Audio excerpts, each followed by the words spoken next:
Hello বন্ধুরা, এখন বাজে বিকেল 5টা। তো চলো সবাই মিলে চা খাওয়া হোক। দেখুন, আমি প্রথম চা একদম বাজে বানাতাম, তো এখন খুব ভালোই লাগে চা বানাতে। খুব সুন্দর চা বানাতে শিখে গেছি বন্ধুরা। দেখুন, দুধ চা, যদি ঘন দুধে চা করা হয় সত্যি খুব সুন্দর লাগে। শীতের সময় চা খাওয়ার মজাই আলাদা, তা যদি সঙ্গে আদা দেওয়া। আমার চাটা করা কমপ্লিট হয়েই গেছে। এবার চাটা আমি নিয়ে গিয়ে চাটা ঢালবো।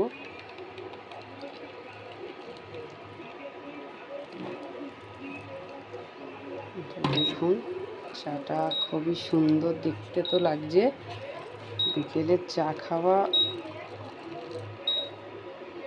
বললেই জমেই যাবে। দেখুন।